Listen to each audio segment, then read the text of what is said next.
Hey, it's Marshay here, and I just had a quick word that I wanted to prophesy to you guys.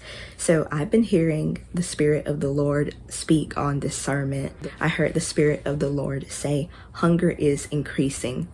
Milk is no longer satisfying to the Spirit, and I am inviting them to the dinner table into the graduation of receiving the wholesome food of the Spirit. And God also gave me a dream in which there was a food banquet. Many people were in attendance. It was like a full church scene of children, men and women, friends, prayer warriors, prophets, all in attendance there. And I strongly feel that God is inviting us all to that table where He has laid the gift of the discerning of spirits out for us to take part in this season. The Spirit of the Lord was also saying, do not glean in other fields.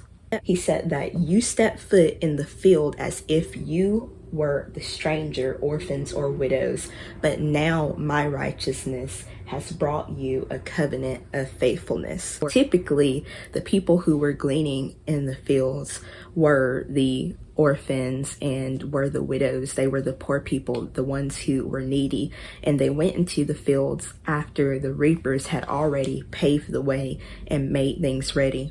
Deuteronomy 24:19 says, when you reap your harvest in your field and have forgotten a sheaf of grain in the field, you shall not go back to get it.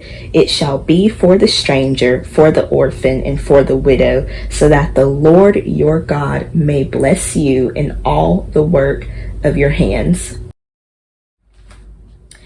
So yeah, God is telling us, just like Ruth, who went into the field to glean, that we are now gleaning the things of the Spirit. We're gleaning that ability to perceive the difference between what is good and what is evil. And God is telling us that we have favor. We have favor in His field, and so we don't need to look anywhere else.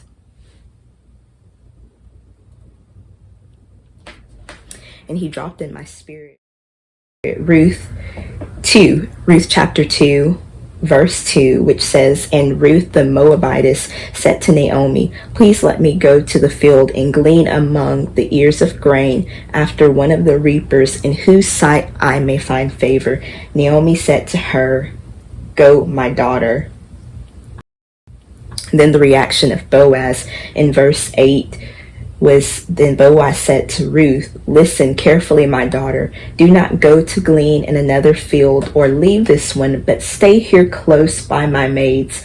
Watch which field they reap and follow behind them. I have commanded the servants not to touch you. And when you are thirsty, go to the water jars and drink from what the servants draw. So God was saying that our hunger for the harvest will increase and release the blessings of God that we see in this season. So as long as we continue to take part in the field that He has laid out for us, we will continue to have our spiritual senses trained, and we will be well fed with solutions when the world is starving for discernment, wondering what's evil when we know where to point them. And God was saying, as the fields are reaped, we will follow behind. God is calling many of us to walk ahead and lead the reaping of the fields, knowing how to prepare for the harvest of God, able to cultivate rightly no matter the spiritual climate. The word used for reapers in both Ruth and Deuteronomy can be translated to harvesters.